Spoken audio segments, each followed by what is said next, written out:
Welcome on in, golf fans. It's your boy Gsluke here with our round two live stream for the Valspar Championship.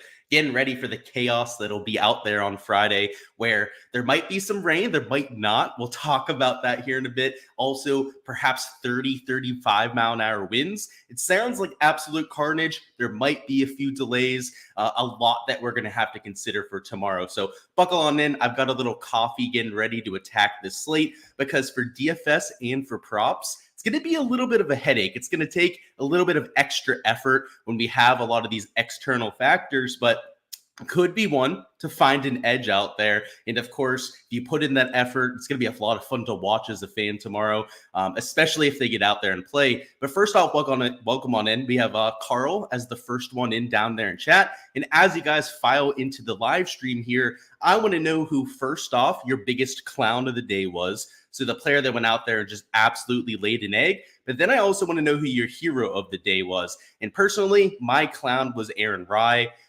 Definitely did not have the round one I was looking for, but the hero, it could be Svensson, it could have been Keith Mitchell. Heck, even guys like a JT, Spieth, Cam Young all had pretty decent days. Hero was a whole bunch of guys. So hopefully you guys had a solid start yourself. I have quite a few of my core plays in contention. And yeah, outside of Aaron Rye, who's definitely the clown out there for today, it was a pretty solid day for round one.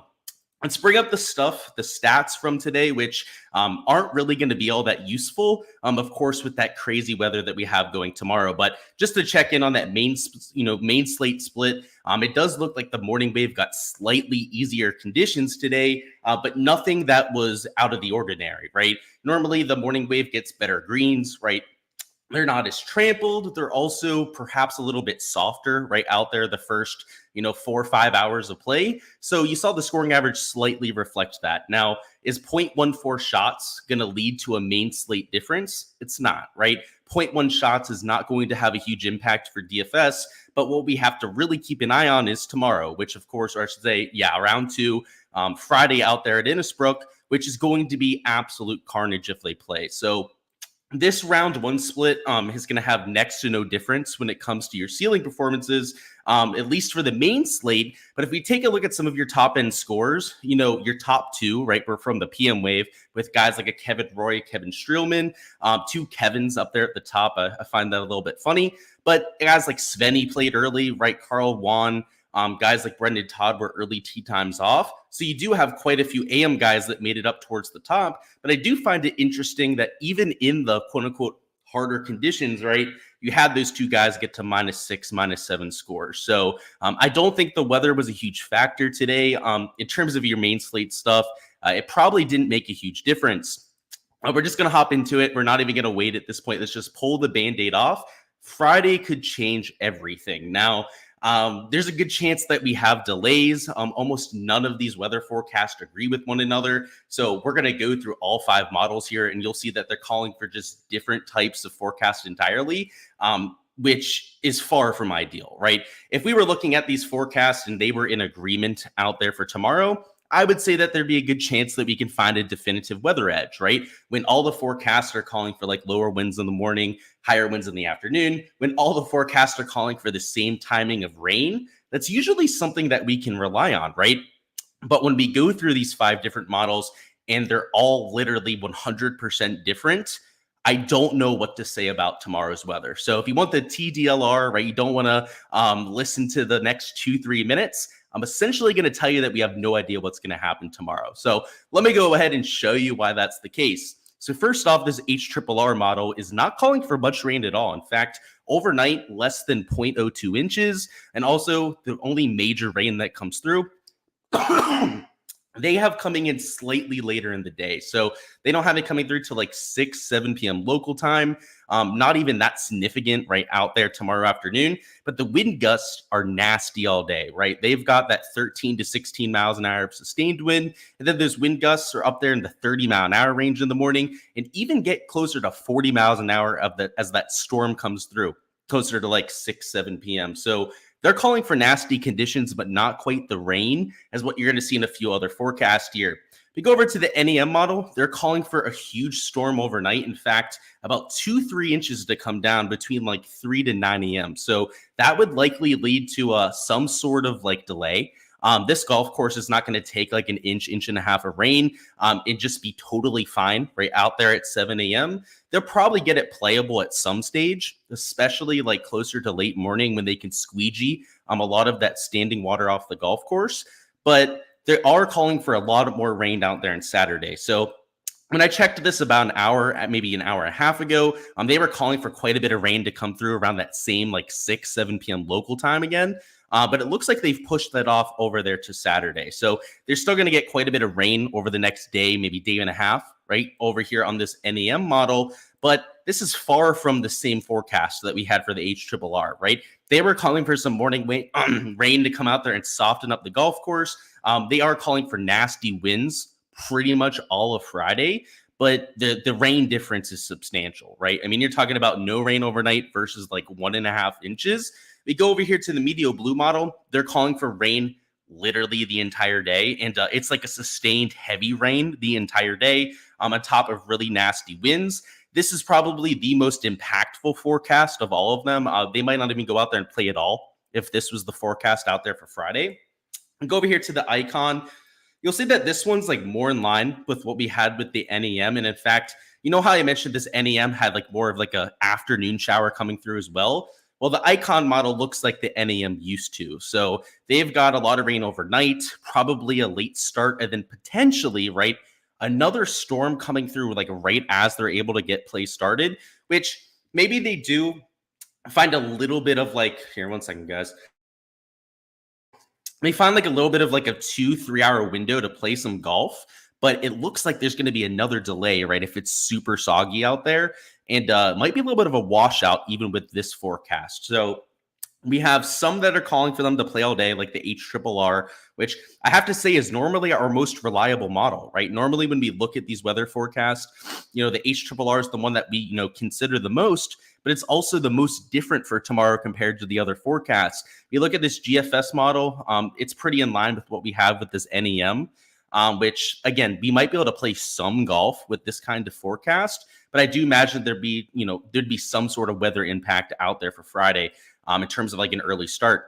And then if we go over here to the ECM model, it's also calling for a pretty early rain right there overnight. They're going to get like an inch and a half, but this one's not calling for as much sustained rain throughout the day. So it's a hard one to read. They're all really telling us different things. The only thing for certain is that all of them are calling for nasty wind, which if they end up actually playing tomorrow is going to be a massive factor. It's really about whether we're going to have a delay, right? And if there's going to be delays, we should probably look over there at Saturday's forecast, which looks a little bit better from the wind perspective, but I don't know if it's all that much better, right? We go over here to the NEM model. They're calling for conditions to be okay early on Saturday, but towards the afternoon, closer to like 10 miles an hour of sustained winds, 10, 15 miles an hour of wind gust out there, which isn't horrible, right? It's not this nasty afternoon conditions that we might have for tomorrow afternoon, but it could just go so many different directions. To give you guys an idea, right? Like if we have a delay to play, which I think the most likely outcome here is that we have a delay towards like 8, 9 a.m. Like maybe they don't start towards midday. I think that the guys going off quote unquote early tomorrow, right? Like your AM wave golfers for Friday might be starting around midday. They might not have even finished their round, right? They might just play like, half or maybe 3/4 of their round and then have that second storm come through. Or maybe the wind gusts just get too high and they can't play. Or maybe the start's later than we're expecting, right? Maybe they can't start till like 1, 2 p.m. because it's that bad. There are a lot of scenarios where only the AM wave plays tomorrow and they play in these like nasty conditions, right? These like 30, 40 mile an hour winds. And then the guys in the PM wave, right? Maybe they only start their round or maybe their entire round is out here on Saturday where it's not great, right? I mean, it's going to rain early. You're also going to have a little bit of wind out there, but it's not going to be nearly as nasty as what you had there for tomorrow. Conversely, if there's no delay to play, right? It might be completely flat, right? If they all go out there and finish their round tomorrow, which again, I think is a little bit unlikely. I think that would be extremely optimistic if you're looking at that forecast and saying that. But, per this HRRR model, it looks pretty flat, right? Both waves have like 30, 35 mile an hour winds. The sustained winds are maybe a little bit stronger out there towards the PM hours. So maybe this one would favor the AM guys ever so slightly, as they're normally the guys you'd want to target for a showdown format. But at the same time, those could be the guys that get absolutely screwed. So it's hard to get a read on it. It's why for our main slate stuff, I didn't have one wave over the other. And honestly, even the night before with all these different weather models, right? This is a premium weather service I use where, we can get like 5 or 6 different models to compare. There's no consensus. They have no idea what they're expecting. These meteorologists just know that the weather's going to be nasty tomorrow. They don't really know how nasty it's going to be. So in terms of the weather, we're going to treat it like a main slate. So just like for our main slate lineups where I stacked like 25% went all AM, that took 25% went like all PM guys. I think you can pretty much do the same thing here. Oh, 1 second, guys. I'm trying to mute my mic before I cough so I don't blow out your ear. There we go. Mission accomplished. But the idea is, if we don't know which wave's going to get the advantage, but we're pretty sure one's going to get that advantage, then go out there and stack both waves. I do have to say that if one wave does get a bigger advantage, I do think it would be the PM guys in the scenario where there is a delay in play, right? If we're going to have guys finishing on Saturday in what looks to be much better conditions, again, not great conditions, but much better conditions than what we're going to get for tomorrow, that's probably the biggest edge. And like, if you just wanted to pick one wave, let's say you don't have a bunch of lineups to work with, you're only entering like a few yourself. If I was going to pick one of the waves to gamble on, just hope that you get it right, it would probably be the later guys, right? Hoping for that weather delay in any capacity. Maybe it's the winds that halt play. Maybe it ends up, just being that rain that comes through and stops play. That's probably the direction that I would go with. But because I see some sort of avenue, some sort of way for that AM wave to get there too, if you're entering more lineups, especially if I'd say you're entering like 20 lineups plus, I would probably stack the other wave too. If you're only entering like 10 to 20, I would stack every lineup that you're entering. So whether it's all one wave or using both waves, I would make every lineup extremely correlated because if we're going to get an advantage, it's probably at least a shot, right? When you have conditions this severe, a potential for a whole 1 day difference between the play, that could lead to a stroke and a half advantage, right? Sometimes a 2-stroke advantage, like we'll see from day to day out there in tour. That would be massive out there from the showdown format. So that's how I would handle this. It's the cop-out answer, but it's the right answer, right? Out there from round 2. It's extremely hard to read. What I'm going to do is wake up early tomorrow, take a look at the weather, see if there's more of a consensus on what to expect. And if we see that one wave is going to be clearly like in the advantage, if we see that there's like clearly going to be a delay out there, then we can adjust accordingly. So I'm going to be setting my early alarm, right? Getting up, making sure I can do that. But it's as of right now, right? Based on the data that I have in front of me right now, I don't have a huge lean one way or the other. Let's catch up on chat. Then we'll hop into some of our fantasy stuff. Spieth should have been better. Yeah, -2 is a good round though. What's going on to Peach? Burger was your biggest clown. I feel you on that one. I played him today too. Buckle up. Yeah, it should be a fun one. Aaron, Ryan, Eric Cole both clowned you. Feel you on both of those there too. Malnati -5 was huge for you today. 10th in your single entry. Let's go, David. Nice job out there. Do I have one guy I'd play in Showdown? We'll talk about that later. I don't know yet. And yeah, the week-long pick's doing decent so far. He's not there yet, but he's at least up there in the top 30, right? Minwoo was buoy for you. Okay, you had Svensson, as you predicted, did well. Yeah, Svensson went absolutely off today. Can't take it, that's for sure. And hey, it's 1 bogey and like 6 birdies out there. I'm not tilting that. It's he had a better round than 99% of the field. So I'm not worrying about that myself. You shouldn't worry about it either. It's hey, if it ends up being like 3 points where you lose the GBP, then you worry about it, right? It's probably not going to make that difference for you. But you never know, might. It's done in the past. Let's talk through this strategy. So without having one huge wave to like look at versus the other, I'm just taking my player pool, right? I went through, found guys that I thought were lower owned than they should be. Good scores for round 2 scoring. Players that were good with their ball striking today and maybe not so good with their putter. And just made a player pool of like, I think it was like 30 guys that I liked out there for tomorrow. And then, like I said, what I'm doing is correlating the ever living shit out of them, right? So when I'm building lineups, I'll go, okay, I'm building a PM lineup here, right? And I'm only going to take guys from the PM wave. When I'm starting a lineup and I'm starting with AM guys, right? I'm just going to go out there and stack that entire lineup. And I haven't made my lineups yet, right? But this is how I'm envisioning putting them together. I'm imagining that every single build that I put together out of the about 50 or so GPP lineups that I'll enter are all going to have one wave or the other. So unlike the main slate, where I went with more of that like mixed kind of format, out here for Showdown, I'm probably going to take it to the extreme. So that's what I'm going with out there for Friday. It's going to be an extremely correlated format, but that's also why when we go through some of our plays here, it's going to have guys from both waves. So that's the idea for that for sure. Excuse me, my throat's killing me right now, if you can't tell with the coughing and whatnot. So my apologies. So let's talk through a few plays. And if they're going to actually play out there for Friday, which again could be a long shot, we'll have to see what happens tomorrow morning. And if they play in super high winds, I want grinders. I want guys that have experience playing in these conditions, whether it's DP World Tour standouts, whether it's just older players in general that we know how to handle these kind of conditions.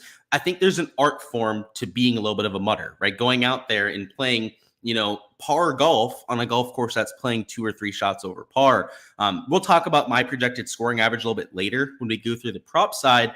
I think it'll be like 1, maybe 1.5 over par for a scoring average. But to shoot something like -1, -2 tomorrow is going to be a damn near ceiling performance. So JT, right, we've seen him excel in super nasty conditions, right? PGA Championship, for example, right, going out there and having himself a day. Tony Finau, if you just sort by some of the nasty weather rounds, a few databases that you have that out there, pretty much no matter what database, and I'll use a bunch of different ones, right, to kind of, nitpick some of this data from time to time. And Tony Finau is like #1 in shots gained tee to green in every database that you use. So he's definitely a little bit of a mutter. I don't think he gets that kind of credit that he deserves. And, he's PM wave. Same thing with Justin Thomas, right? It's just a coincidence that the 2 highlighted plays are PM guys, but players like Jordan Spieth are known for that, right? I think he's a decent play out there for the round 2 showdown. I'm still looking for scoring, right? I still want guys that I know have birdie or better upside, but it's not the kind of slate where you're going to need 7-8 birdies to get to the optimal, right? Like something like 3-4 birdies and like maybe only making like 1-2 bogeys on the day might be enough to get to that optimal lineup. So, I want to keep that in mind when I'm selecting my players, like fully understanding that we don't need a nuclear round like we had from some of our players today. Minwoo, I think, is a pretty underrated grinder. He's also an AM golfer that you could consider. I have guys like Keegan Bradley, Aaron Rye down here. Going to Rye even after a pretty shaky day today because he's known as that grinder, right? He wears 2 gloves for a reason, right? He's ready for that rain that's coming tomorrow. He's already got the weather gloves on for every round that he plays. Jokes aside, though, his ball striking prowess, his tee to green play in general, is very conducive to playing well in windy conditions. So you like that. Keegan Bradley has also proven that in the past. When you have had like rain, windy conditions, whatever the case may be, he's another player that raises his baseline to the field. Players like Sepp Straka, known for that a bit too, plays well at difficult tracks. Davis Thompson is another one of those tee to green studs, kind of like an Aaron Rye that goes out there and excels out there with harder conditions. Webb Simpson is one of those experienced veterans that I would consider playing. Bjork, DP World Tour standout, has played in these kind of conditions a lot, right? Playing over on that side of the pond. It has a lot of his wins and top end finishes at nasty weather events. Guys like Zach Johnson, guys like Stuart Sink, right? These aren't players that you would normally really want to get to from the showdown format. They usually lack like that 7-8 birdie upside, but what they do have is good bogey avoidance, right? These kind of players have done it before out here in these kind of conditions, and there's something to having that experience. So I normally wouldn't even consider these kind of guys for showdown, but it's truly a different type of slate. Peter Malnati, another player that's played well, most notably at the Pebble Beach Pro-Am last year, the year that Justin Rose went out there and was an absolute tank when conditions were the hardest. I believe shot some like 5 under par when they had like 30-mile-an-hour winds. Guys like Francesco Molinari, of course, Open champion under some pretty nasty conditions, but in general, right, a lot of his top end finishes come when conditions get the toughest. You'll see that from him. And then Luke Donald, right, is I think like the quintessential, right, like bad weather play. Like you'd never play Luke Donald for Showdown, right? But like when we know that the scoring average is going to be well over par, I'd rather have him at this golf course than like all the other scrubs down here, right? Like these Korn Ferry Tour guys, they might have more birdie upside on easy conditions, but when you got to start playing shots, when you got to start fighting your golf ball, right? Not fighting the wind out there, Luke Donald, I'd rather have on a 1-to-1 basis, like literally like 50-50s matchups, all that. I'd rather have Luke Donald, which, for most other rounds would be ludicrous to say, but we're dealing with a completely different set of conditions out there. So Luke Donald actually played pretty decently today when it came to his ball striking. So he had that going for him too. But it's those kind of players, and that's why I used a lot of these old guys as some of the highlighted plays here. DP World Tour guys like Semi Valimaki stands out. Webb Simpson's probably a more realistic old guy to play because he's not like 41 years old at this point. Like he's a little bit younger at the very least. But that's the type of player that I'm looking at for Showdown. So whether they're AM guys, PM guys, right? Again, going out there, just stacking, correlating my lineups as much as possible. And then on top of that, like taking guys that I know will grind it out, right? Like Luke Donald, for example, like maybe he does start, 1-2 over par, which a lot of guys are going to start like 1-2 over par through the first 4 or 5 holes. There are going to be guys that bitch quit out there, just, want to get out of town, don't care about it. Luke Donald cherishes every start he has at this point. I mean, a lot of those guys do, like Francesco, Webb Simpson, Ray's not guaranteed all these starts in the PGA Tour. I'm very confident that they're still at least going to try, right, for the last 12, 13 holes that they have. So they have that added aspect. There are elite tier players that you can't say that about, right? Like, for example, Sungjae will bitch quit all the time out there. You see him do that quite a bit. Sam Burns, JT are known for that. I wouldn't expect that given their, position on the leaderboard. But, not to pick on players out here, Hostler doesn't have to worry about it, but he is that type of guy. Like we've seen him go out there and just completely blow up on golf courses. Who else? Sam Ryder does that. Sam Ryder sometimes just says goodbye, kind of like a Siwoo Kim, and just doesn't give a shit about it. Who else? Billy Ho does it, but again, he doesn't have to really worry about it because he's out there at -2. I don't know. I don't want to pick on too many players, right, to call them out for that sort of thing. But you know who they are, right? You've seen it before. You've seen guys go out there and just completely crumble under those nasty conditions. Morikawa's not on the field, but he does that all the time. I guess that's it. I don't want to pick on anyone else when it comes from that. But you know who we're talking about out there. There are certain guys that are known for that. And those are the kind of guys you want to avoid out there for this Friday Showdown.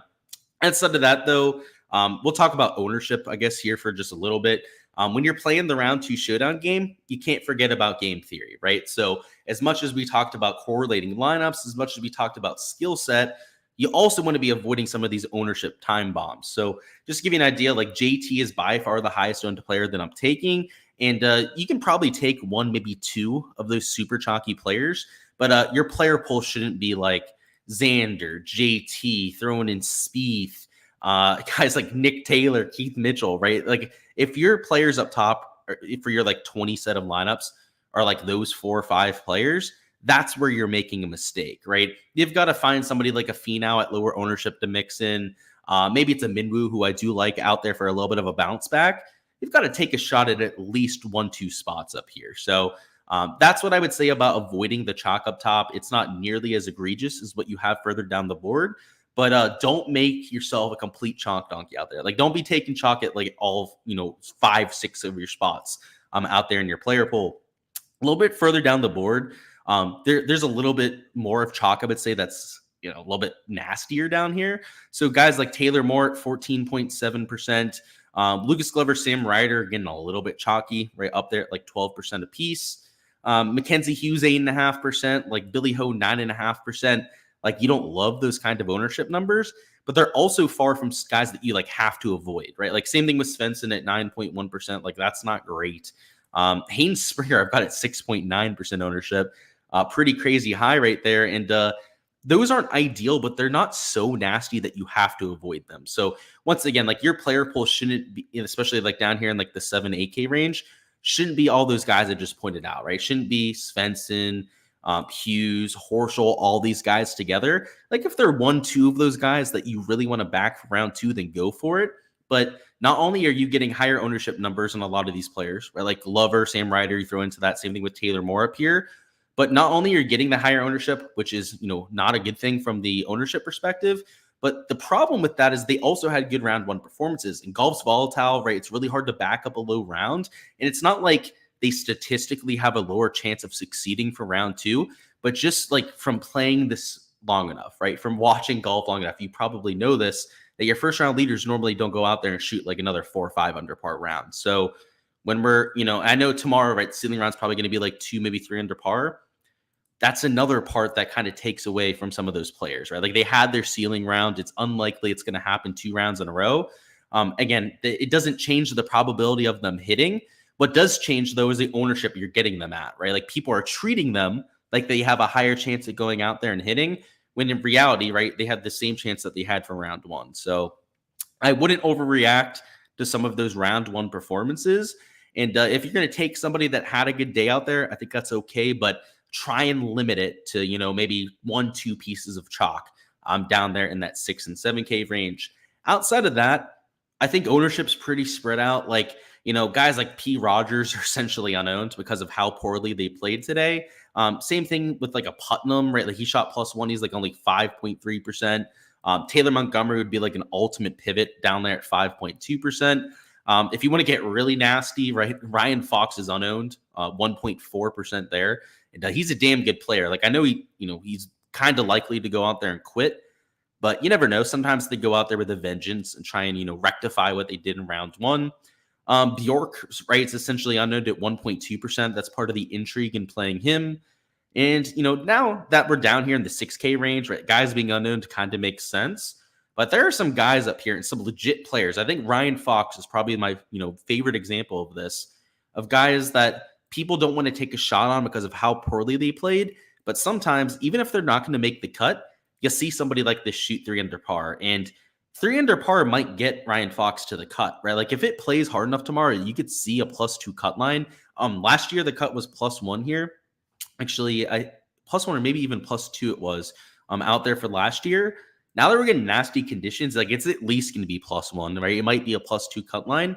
Maybe that ceiling performance does get him in to the weekend. Like you never know, right? Like the crazier shit happens for sure. So 1.4%. He's definitely one of those like kind of low-owned pivots that you could get to. That let me double check if I'm playing them myself, at least as of right now in my player pool. Because if not, I think I'm gonna add him here on live stream because I talked myself into the Ryan Fox situation. Yeah, didn't have him in my player pool, but guess what? He's getting added live right now, and that'll be part of the update that I post after we do this live stream here. Let's catch up on some of the chat and then talk through some lineup construction shit. If you have any questions about specific players, let me know. And outside of that, we're going to talk about props here in a few minutes. Let's see where we're at. I guess to get back to your question, the one guy I would play for a showdown single entry. Now that I've had time to, kind of think about it a little bit, I like to sit on that question, right? Because I don't want to just give you the snap answer. I'm going to give you the right answer. Ugh. I'm stuck between saying JT, but JT feels like a chalky play. It feels like a cop-out answer. So we're probably not going to say JT. I'm going to try and make it somebody different. It's 2 gloves, Aaron Rye. He's built for these type of conditions. He's going to have 2 gloves on. He'll be very comfortable doing that out there in the rain. And he's relatively low owned. People are going to feel burned by him, right, because of how he played out there for today's action. Good old Aaron Rye. And yeah, if you wanted it to be somebody up top, I guess Justin Thomas. I do really like him for tomorrow. That's for sure. Do you think Xander's on a mission this weekend? Okay, interesting. Loser Clown was Day at +6. Who was +6? I don't even know, honestly. Was there only one guy that shot +6? Or was there multiple that ended up at that number? What was it, Lauer or Greg Koch that ended up there at +6? If you made either of those 2 plays, your conviction plays this week, that's probably the issue to begin with.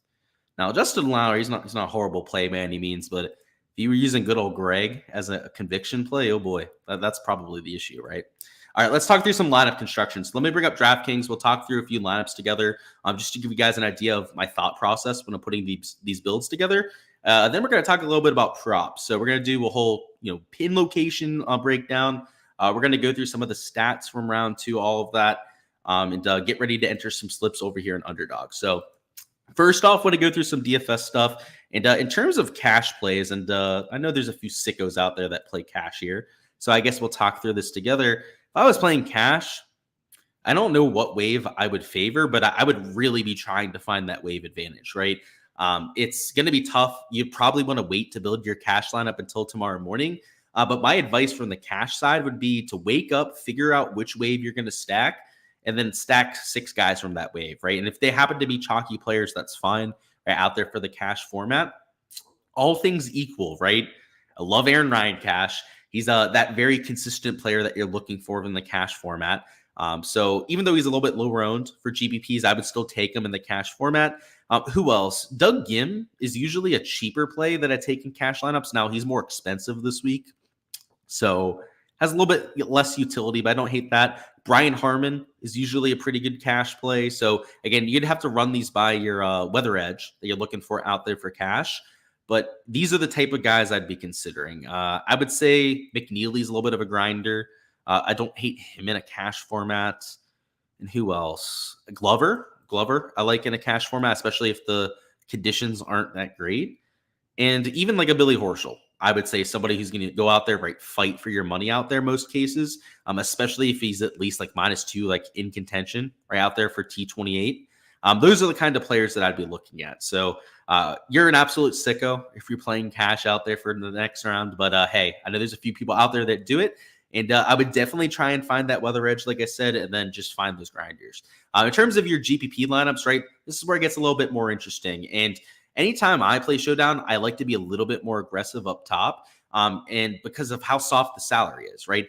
Some of these prices are lower, right, compared to where they were for the main slate. But where you really start to see the difference is down here in the 7K range. The 7K range becomes very affordable. When I'm going through and I'm doing my ownership projections, I have to move a lot of ownership further up the board because of how soft the pricing gets. So like something that I'll notice here, right, if I'm going out there and building some GPP lineups, is if I want to take advantage of that, right, is I can double stack up top. So let's say I wanted to start with like a JT, make my second man in like a Jordan Spieth, go with my 2 favorite golfers right out there in the lineup.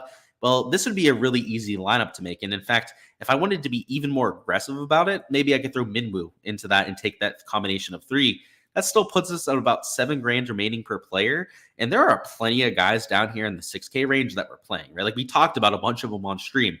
Like, hell, if you just wanted to play one Molinari down here, right? Or go down here and play Luke Donald if you really wanted to at that kind of price tag. You don't even have to be that crazy about it, right? You could go up here a little bit further, take somebody in this like $6,600, $6,700 range and still have plenty of salary to work with. So like Stewie Sink would work at $6,700. Now you have $7,000 remaining for your last 2 spots. I prefer this top heavy strategy over being a little bit more balanced for a round 2 showdown. So I just say that to point out like some of my tendencies when it comes to building lineups. It's not like I think that balanced build can't get there. It's just I would rather have 3 studs, right? 3 guys that I know are grinders, players that just in general, right, top 5, top 10 players in this field, than like 4 guys down here in the 8K range. There are a few guys down here I like, right? Aaron Rye, we already talked about. I think Keegan Bradley's a really good showdown play for today. You can make this balanced lineup work, and I'll probably have a few balanced builds out there, in my portfolio. It's just that like when I'm going to build like my big single entry, when I'm going out there and I'm building, my $250 single entry, which I do for most weeks out here, I usually start with that more expensive strategy, right? Taking those 3 studs up top. Because honestly, the difference between these 6K players and then what we have up there in that 7K range is slim to none, right? Like we're comparing guys like Webb Simpson, Lee Hodges down here to guys like a Goddard. There's a little bit of a difference in talent level, but it's not insanely big. Like Ben Coles, right? It was like $7,500 a few weeks ago. Guys like Michael Kim were $6,800. Like Sam Stevens, legit player, $6,900. they're the same guys as a lot of these guys at 7K, like Ben Silverman, like Eric Barnes, right? $7,100. He's worse than a lot of these guys we were talking about at $6,600. So it's a slate where the pricing is just super soft. There are some guys up here that are just ridiculous overprices. Like I think Eric Barnes is probably like the most obvious overprice over there in the 7K range. But there's enough guys that are mega underpriced to make those kind of lineups work. I'll say that if you're going to build a chalky lineup, so let's say we started JT, our second man in, we're going to go a little bit chalkier with like a Nick Taylor, right? You want guys that are playing well, I guess. Go out there and put them together. We're just kind of ignore the weather when I'm going through and just clicking these names. What I want to show you here is from the ownership perspective, what you want to avoid. So if you start with two chalky guys, one of your mid-range plays should probably be, a piece of differentiation. So rather than going down here and going like, oh, okay, I'm going to play Hadman at 8,200 or going, okay, I'm going to play Keith Mitchell at $8,900. If you start going with the Mitchell here, and let's say down in the 7K range, you take another guy who's a little bit chalky like a Mackenzie Hughes. Now you only really have two spots to differentiate here, right? Where, normally, right, your last two spots, like you could take somebody with a little bit of ownership, right? Like you could take like that 4 or 5% owned player.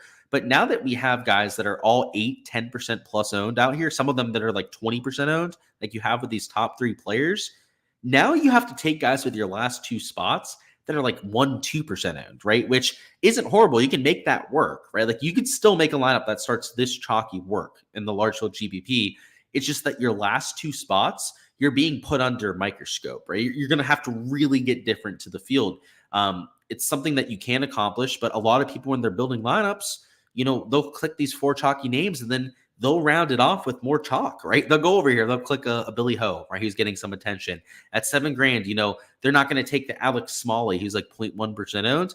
They're going to click the Matt Wallace to finish the lineup. So that's why a lot of people, talk about chalk, right? Mentioning, using that game theory side of things is because a lot of the guys that start with like 4 chalky players like this don't differentiate at the end, right? Like you can handle it the right way. You can make those lineups work. It's just that you have to be very intentional about your lineup construction at that point. So I'm avoiding a lot of those chalky builds, like Keith Mitchell, right, who I have for some of my main slate stuff. I'm not as sold on out there for the round 2 showdown. So there are some chalky guys I'm taking, but they're in moderation, and almost all of them are at the top of the board. So, if all my chalk, right, are with my 9-10K players, and I can only play like 2-3 at most in the same lineup, right, I'm not going to have ownership problems because I only have chalk at like 2-3 spots in my lineup at most, right? And that's if I were to play all of them together. So that's how I'm handling the slate. Again, I'm correlating my lineups like crazy, trying to find some sort of weather edge. And I think the most important part out there for round 2 showdown is to wake up early tomorrow morning. Now, if you're on the West Coast, you're shit out of luck, right? You might have to wake up out there at like 3-4 a.m.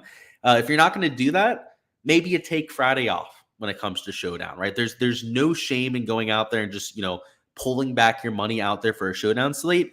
But if you're able to wake up and, just set an alarm, right? It's not that difficult, right? I know it's the middle of the night, but if you have that willpower, right? Just set an alarm, wake up, do the thing for like 30 minutes, right? Out there before you go back to sleep, and go out there and lock in that advantage. So that's what I would say for the showdown, right? If you're going to do it properly, right? Wake up, make sure you take a look at those weather forecast early.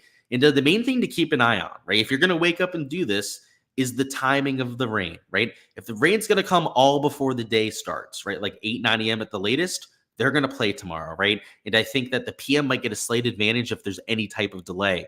If there's no rain tomorrow, if for some reason this HRRR model ends up being right, and they can start play as early as like 8 a.m., I think it could be a washout, right? I think you might not want to stack nearly as much if that were to happen. But on the flip side, right? If we think the AM guys are going to get the easier side of things, which if there's a little bit of a delay, right, I think it's going to be pretty flat. But if they start at like 8 a.m., like, which I guess is possible, I don't know, 45 mile an hour wind gust doesn't feel like they're going to start right out there at 8 a.m. But if for some reason they're able to look, it looks like they're going to start at 8 a.m., then maybe you do stack some of the AM guys, right? They'll have more receptive greens. They have slightly lower sustained winds compared to some of the PM here. You're just going to have to wake up and check yourself. So we already did the whole weather thing. If you want to check out my full thoughts on that, go back to the beginning of the live stream here. but it's an absolute jumbled mess. Honestly, we don't really know shit at this stage of what to expect out there on Friday. And yeah, the players probably don't know shit either. The tour officials probably don't even know what's going to happen out there tomorrow. So it's going to be adjustments from everyone out there. Nick Taylor season 4 Canadians in the top 13. Yeah, pretty good, eh? As the Canadians would say out there, the A on everything. I love it.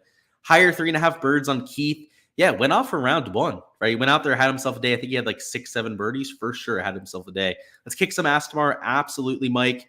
And yeah, appreciate the support down here. Let's talk some props now, guys. So if you're just here for DFS, appreciate all of you guys, right? If you're hopping on out of here, just show me some love on the way out of here. Smash that like button, subscribe if you haven't already, so don't miss the round 3 and 4 live streams. That'll be it for DFS talk. If you have any questions about players, strategy, any of that, I am of course still willing to go over them. But we're going to shift our focus from the DFS side now over here to props. So if you're only here for the DFS stuff, I understand it. Have a solid round 3. But again, show me some love on the way out of here, and let's go out there and have ourselves a slate. But for the prop perspective, there's still 2 guys on the golf course. So technically, right, like the round 2 stats aren't final, but I ran them as of the end of play. So technically, right, scoring average might fluctuate a little bit, right, based on guys making birdie or bogey with those last 2 spots. But it's not going to change our analysis at all. So what we had in round 1 was a slightly over par scoring average. It was 0.06 over par. So that's a 71.06. There was a higher birdie average than I was expecting. So all the averages here were within the constraints that I was expecting for round 1. The only real differences were birdies were slightly higher than what I thought they might get to. And then your fairway average, maybe the most surprising of all, was way lower than what we've had in past years. So it was only 6.64 per round. I thought it would be around 7 per round, which is historically kind of what we get at this golf course. But it was only about a 51% fairway rate, which is definitely a lot lower than what we're used to seeing. And honestly, I don't have a good reasoning for why that would be the case. There were soft fairways out there. There were some balls that were coming backwards when they were hitting the fairways. There were mud balls that players were getting because of how soft they were as well. So for the fact that that went down here in 2023, sorry, I'd say 2024, out here for round 1, was extremely surprising. So it's good that we went out there and actually ran the numbers out there for round 1. But outside of that, nothing was crazy out of line, right? The birdie average a little bit higher than you might expect. Perfect conditions of soft greens will give that to you. But you can see down here for round 3, I'm not calling for anywhere near those kind of conditions. So you can see the scoring average, I have an entire stroke higher at least, if not closer to 2 strokes higher. Your birdie average, I only have between 2.5 to 3 per round. Your bogey average, I have between 3.7, which is a shit ton of bogeys, right? All the way up to like maybe even 4.5 bogeys or worse per round. Your greens, I have even lower than today. They were 10.4 out there for round 1. I have them closer to maybe 9.5. And then your fairways, I don't know if that's going to be affected as much, right, as maybe what you see with the green average with those windy and wet conditions. But I still have it in that 6 to 6.5 range. So everything's going to be more difficult tomorrow. Even if they play on Saturday, everything's going to get more difficult, which is why we have the ranges on here, right? If they end up finishing some of the play on Saturday, I could see it only playing like a stroke over par. But if they actually play tomorrow, right, and they play the entire round 2 on Friday, I could see it being a 2 over par scoring average, even worse than this 1.5 over par scoring average that I think is pretty realistic for the field. So 73.5, right, would be 2.5 over par for the field. I think that that's within reason if they actually go out there and play on Friday. So that's why it's that big of a range. That's why the birdie average, right, it's only about a 0.5 difference, but it's a 0.8 difference out here for the bogeys because, you know, it's going to play harder regardless, right, out there with the higher wins. You know, I think half a bogey worse is pretty realistic, right, out there for round 2. But it could get well more than a bogey harder if we have to play on 40-mile-an-hour wind gusts. So this weather, just as it, you know, it's super important over there for the DFS perspective, right? For playing Showdown, it's going to be a key factor. It's probably an even bigger factor out there for props. So, you know, when we're going out there trying to find value, it has to be really obvious value for me to want to take it out here tonight. I'm probably only going to enter like maybe 3-4 slips here tonight. Whereas in the morning, right, when we're seeing conditions, we're going to see how it actually plays out. I'll probably have a lot more to go out there and enter. So we're going to take a look through the underdog board. We'll take a look at some prize pick stuff too to see if there is any of that obvious value. I haven't been able to look at the boards myself as I just went live as soon as some of this was posted. But we'll have to see what we can work with here. Now we've got 10, 15 minutes to look through this. Bogeys galore tomorrow.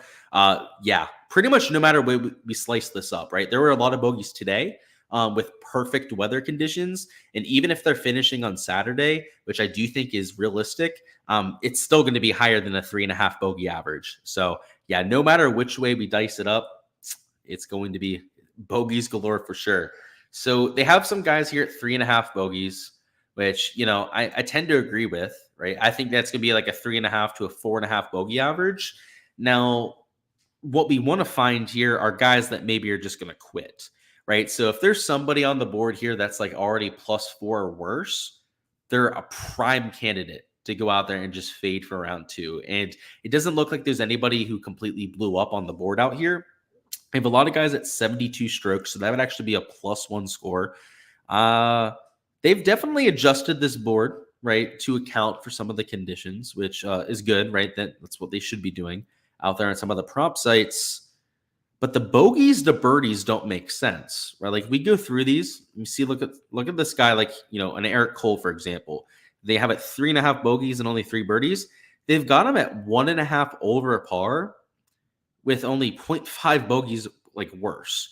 So what that tells me is that there are going to be like some understrokes that we could consider that might not be the worst plays in history, and then overs on bogeys, right? Because like the bogey props, I think are pretty, I don't know, maybe a little bit low, right? Like you could probably have some of these guys at 4 bogeys with the conditions that we're going to get, but the strokes are actually a little bit intriguing for some unders. So let's I wish we had the prize pick stuff up so I can go out there and compare it to. Let me see if they've posted the board. Let me see. Is there a board posted yet?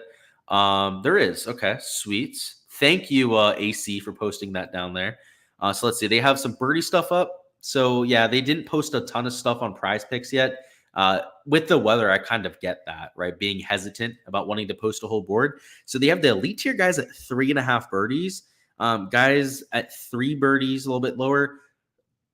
I have to say, they have lower tier guys like down at 2.5 birdies. I don't hate overs on birdies. So something that people always forget when we get windy rounds, like people, I don't know how this goes over everyone's heads, but it's true, okay? When there's a windy golf course, holes get harder, right? Everyone knows that, right? There are holes that get harder when you have windy conditions. But everyone also forgets that there are holes that play downwind, right? When you play on windy courses. Now, not every downwind hole is going to play way easier than than a normal hole. But if it's a par 5, you bet your ass it's going to play easier if it's playing downwind. If it's a drivable par 4, you bet your ass it's going to play easier, right? If it's playing downwind.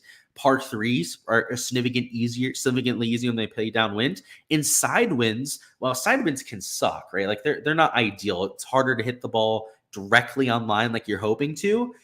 It's not impossible to make birdies, right? Like you can shape shots on the wind. You can go out there and still make birdies. Birdie production will go down, right? It's going to be rainy. It's going to be miserable, right? Guys are not going to have fun out there, but it would not surprise me for there to still be like a 3 birdie average. Like for the field. So if like the field average is 3 birdies, and I'm looking over here on the other tab at some of these birdie lines, like you have somebody like for example, Keith Mitchell at 2.5 birdies. Like I don't hate that, right? If the average for the field, I think is going to be like 3 birdies, like an elite tier player, like a Tony Finau, who's kind of known for playing well in the shit conditions, or like a Minwoo at 3, a Sanjay, really Cam Young, any of these guys over there at 3 birdies. I'm extremely tempted to take their over, right? Obviously, some push equity out there at 3 itself, but I think everyone kind of overreacts when we get these kind of conditions and just goes, you have to enter fades, which, yes, fades are going to be some pretty obvious plays, right? When you can find the right number, but I don't think it's like every player is an automatic fade. Like I just don't think that's the proper way to attack this kind of slate. So they're starting to post some like green stuff on here. So they have like Brian Harmon at 10.5 greens. Like, I don't hate fades for greens regulation. Like 11 for Xander's probably even a little bit high. Let's see what we can find here. So if they have somebody at 11.5 greens, that would be like perfect. 95 greens regulation. Yeah, that seems a little high. I'll just say it right now. They'll void this. They will not actually pay this out if you go out there and try and enter it. So don't even try. That's just my advice to you. They've done it like 8 times to me. So yes, 95 greens is probably a little bit high for Doug Gim, but they're not going to pay that out. So I wouldn't even try. That's all I'll say about that. So I'm going to take it out of there. But the point stands, right? You have some of these guys on Prize Picks that I think we can get there at 3 birdies. I'm going to be mighty fine tempted to go out there and take them myself. So let's see. They have Cam Young at, 3.5 over here in Underdog. Like, I think that's more realistic. Like 3.5 for Spieth. Like, I think that he's at 3.5 on both sites. Like, I think that's a pretty good projection. But under on strokes, like there's always the off chance, right? We got to think about this too, right? Like, what if they delay playing to Saturday, right? And these guys that are PM wave, like Keith Mitchell, for example, are playing when the winds are going to be down, right? When the wind's only going to be like 10, 15 miles an hour and with a wet golf course, like him to shoot even par to hit, like feels like a pretty good prop, does it not? So our strategy for props is definitely going to be like on the fly, right? We're going to kind of have to react to what's happening live tomorrow. But as of right now, I think the stands to take, like the obvious value, and it's going to seem so counterproductive.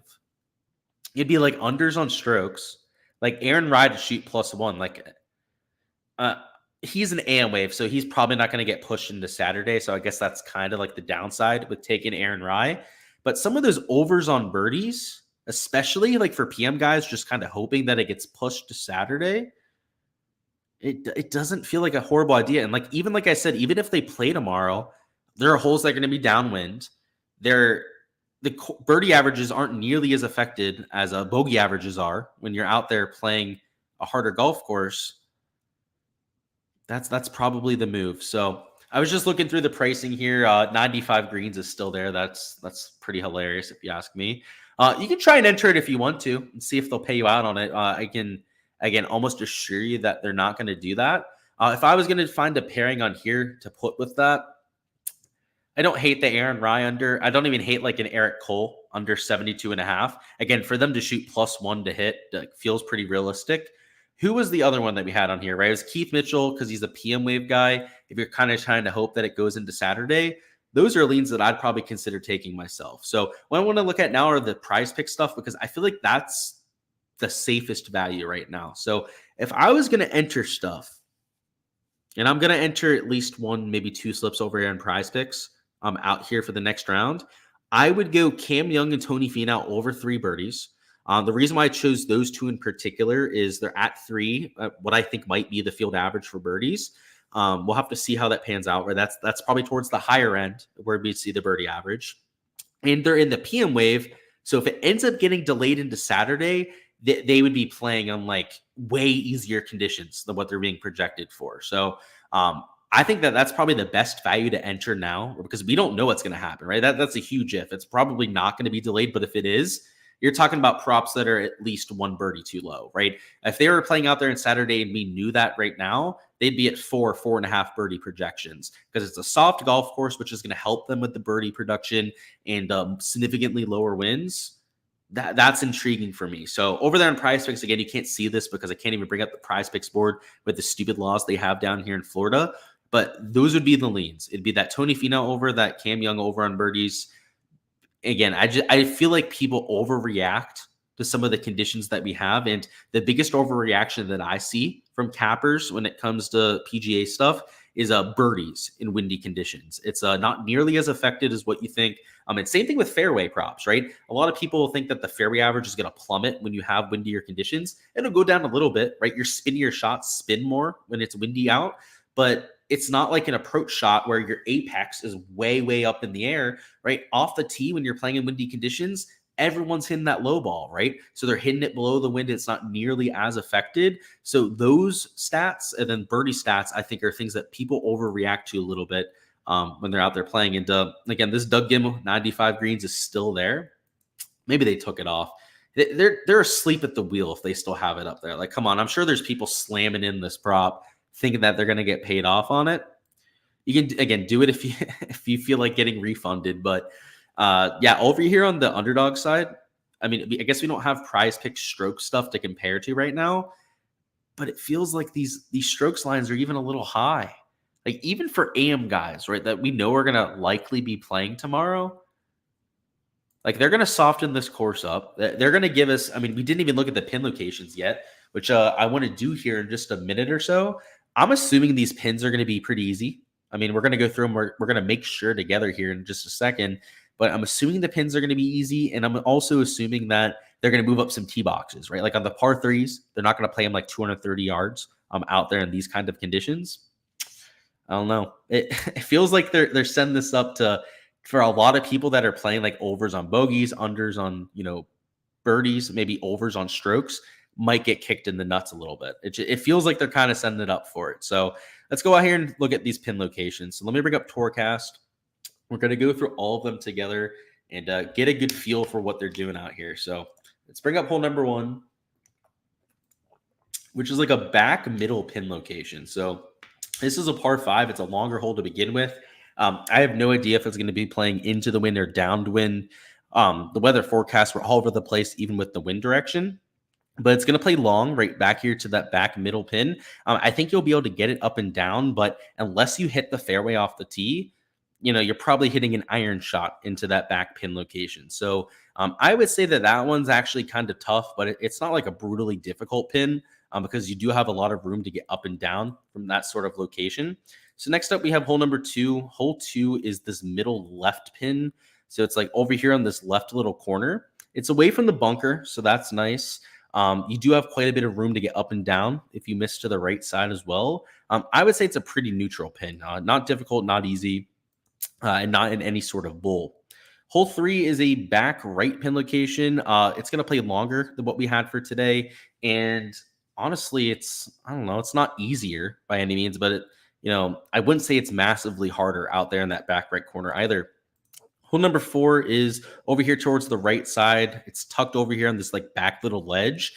This would be a prime candidate, right, for a tee box being moved up, but it's a harder pin location than what they had today. So I don't know, these pins, at least the first 4, it doesn't feel like they're going that easy on them.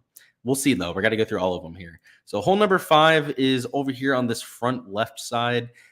It's an easier pin than what you had for today because you have a lot more green to work with right over here on the left side. So that's definitely one that they're giving them a little bit of a break on. Hole 6 is a back right pin location over here in this corner. I would say pretty neutral. It is going to play slightly longer than what we had for today, but you do have a lot more room towards the right side. Let's see, hole number 7 is tucked towards the left, but it is towards the middle of the screen. So I would say that this one is an easier pin, especially since you have all the room to work with in that green. Hole 8 is a middle right pin location. So you're going to have a little bit of a longer distance right into hole 8. That is, of course, unless they move up the tee box, which you might see there. And it's to the wider part of the green. So that one is a hole that they're definitely giving them a break on, I would say. So let's take a look at hole 9 now. Hole 9 is middle right. It's not particularly tucked either. So it's like over here in like this broad side of the green. That one's definitely easier. So 1 through 4, right? Those ones were a little dicey, but they're definitely looking a little bit easier now as we get further into this round. So hole 10 is like over here where this second shot ended up. I would say it's easier than what you had for today. It's going to play shorter into a pretty wide open part of the green. It keeps bringing up the wrong hole for some reason. My apologies. Let's get to hole 11 like we're looking for. Hole 11 is over here on the front right. So this par 5 is going to play a little bit shorter. You also have a little bit of a backstop to work with there. So that one's set up easier. So you guys are seeing what I'm talking about now, right? Now we wanted to go through and confirm this, but all of the pins are now looking easier, right? So hole 5 is over here in the back right. I would say it's pretty neutral, maybe like ever so slightly harder than what we had for round one, but it's in the same part of the green, right? So it's going to play eerily similar to what we had for today. Hole 13 is a front left pin. It's the easiest pin by far on this green. It's going to play shorter. It's also away from the water a little bit. So that's a bone that they're giving the players. 14 is a back middle pin. So this is going to play as a long par 5, that's for sure, but it is over here in the biggest part of the green. So I would say easier than today where it was a little bit tucked on that left side. Hole 15 is middle left over here. It's going to play shorter than what we had today.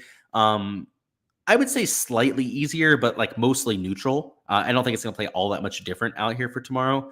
Of course, the wind conditions, weather is going to have huge impacts, but I'm just talking about the pin location itself, of course.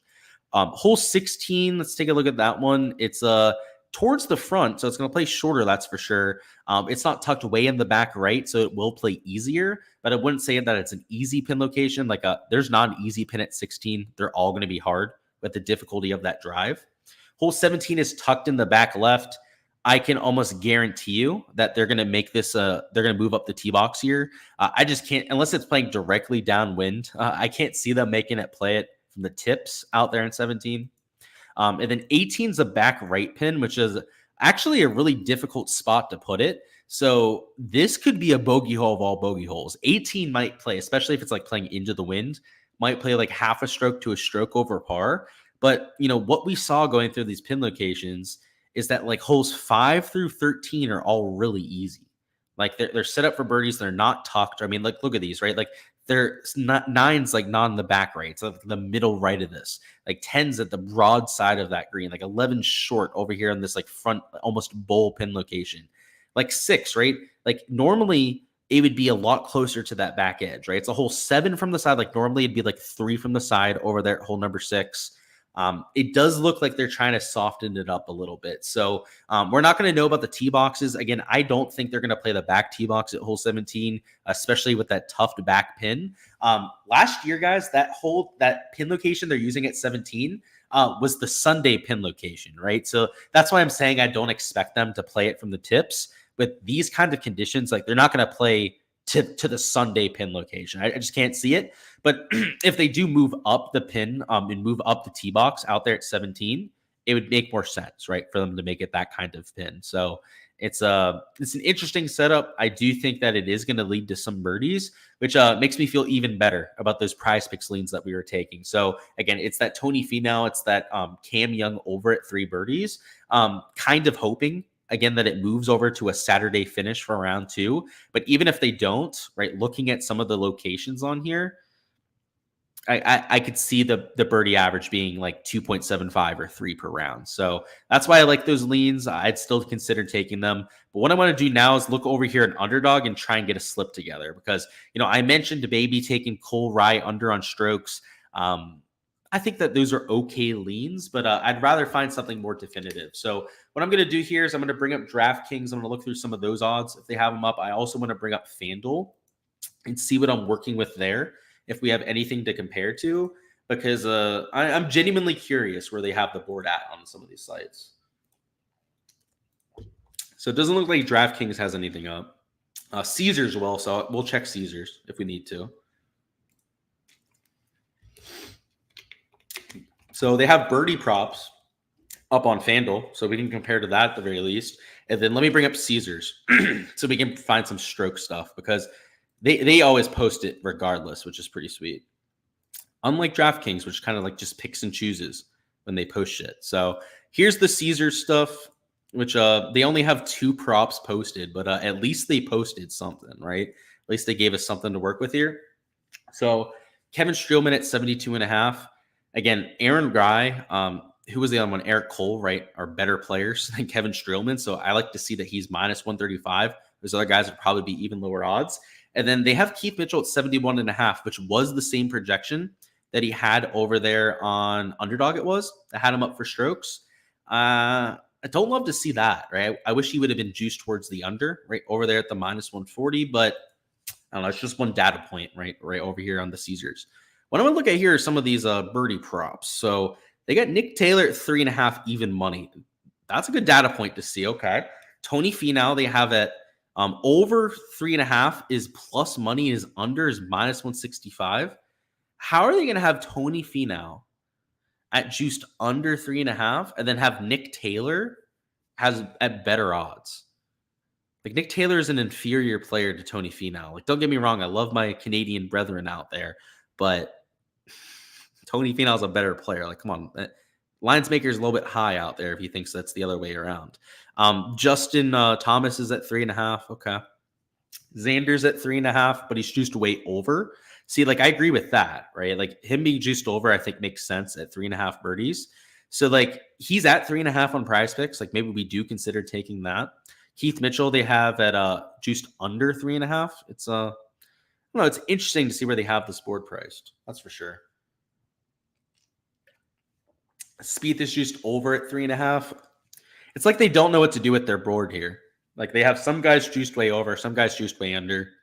A lot of them on that same sort of plateau when it comes to their like birdie percentage. I don't know.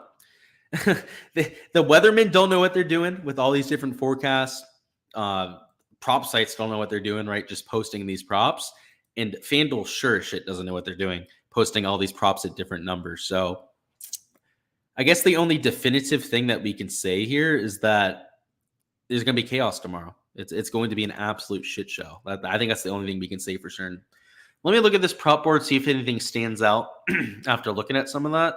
So, like, again, Xander is at 3.5. So if you want to tail those odds, you could do that over there at 3.5 birdies. Right. Jordan was like minus 140 towards the over. So, like, I do like Tony Finau at 3. I also do like Cam Young, who they have over there at 3 birdies. They're at higher numbers over here in Underdog, so I'd probably avoid it. But if you wanted to take somebody at 3.5, like, I don't think it's the worst idea to take somebody like a Spieth or a Xander. If the average is going to be like 3 birdies per round, these guys probably project at least a birdie higher than that, which would put them, at least per my projections. Again, now after seeing these pins, the field average, right, is probably still going to be around that 3 birdies per round, like I have on here. The pins, now that they are easier, I would say, right, it's towards the higher end of that spectrum. But a player like Jordan Spieth, Xander Schauffele, they're a lot better than the average player, right? So you have to understand that their projections are going to get adjusted quite a lot, right, to account for that. So I don't even think that's the worst play to take. So I'm going to leave these in the shopping cart for now. Again, we haven't even entered anything over here in Underdog yet, but those two would be some of my initial leans. And then, again, those unders on strokes, especially for the guys at 72.5, don't feel like the worst idea. Like, they have Kevin Streelman, right, of all people, at 72.5 and juiced under. Like, I can't imagine what they'd have, like, better players out here at, like a Minwoo Lee, for example, right, in terms of his projected odds. So I'm going to throw him in there. Aaron Rye, I'd say the same thing about at 72. Ugh. See, this is where it gets tough too, right? Because, like, these 4 props I feel pretty good about out there for tomorrow. When you enter them, you feel like shit because you're like, oh, 30-mile-an-hour winds, oh, rain that they're potentially going to play through. But just having done this for so long, guys, it never plays as hard as what we think it's going to play. I'll just say that, right? Having done this for 3 years, having had it just blown up my face time and time again, guys, we always, as golf fans, we're sickos, right? We want to see these guys tested, right? Like, we embrace every time we see like 30, 40-mile-an-hour winds, right? We get excited as golf fans, right? Because we think it's going to play super hard. How many times have we said over the past few years that they suspend play when they don't need to? They soften golf courses, right? They move up tee boxes, right, to account for the shit all the time. They do that more than they don't do it. And, like, going through the pins and seeing that a lot of them are just like at the broad side of the green, like, there's no protection on one at all, like 2s to the wide opens, and there's like no protection over there other than the rough. I don't know. It looks like they're being extremely soft about it. So I'm going to have to do my due diligence to see if I actually go out there and enter these, but these would for sure be the leans over here at Underdog. The slip that 100% we're going with over here for the stream that you can enter now, if you guys want to tail, would be the Tony Finau and Cam Young over on birdies at 3. And again, that's over there on Prize Picks where they have slightly better projections. If we do have Prize Picks stroke stuff up, let me see if they posted that. Doesn't look like we have it yet. I'd be interested to see where they have guys like a Minwoo and an Aaron Rye. It feels like they're probably going to have them at like 72.5. They might have them at the same kind of number, but I also wouldn't be completely mind blown to see him at 72 strokes over there on Prize Picks. So I'm going to be keeping an eye on that, trying to see what they end up going with over there. But that's all I've got over here for the round one live stream. Let's see, no questions. Looks like we're good to go from there. So going to go ahead and cut it off here. Appreciate the support here as per usual, guys. Go ahead, smash that like button on the way out of here. Subscribe if you guys haven't already. And doing the same things for rounds 3 and 4. So going to be running it back for the weekend. Stoked for that. And hopefully you can get some run good out here for our Friday action. Make sure to stay tuned to the Patreon for all the different slips that I'm entering. Of course, for my player poll, all the projections that you saw for fantasy, all of those are posted for over there for my Patreon page. So if you want truly all the different content that I'm making, the prop reports that I post out there for my Patreons, make sure to check that out there. That's all I've got, though. That's the whole spiel out there for Friday. And let's go out there and have ourselves a day.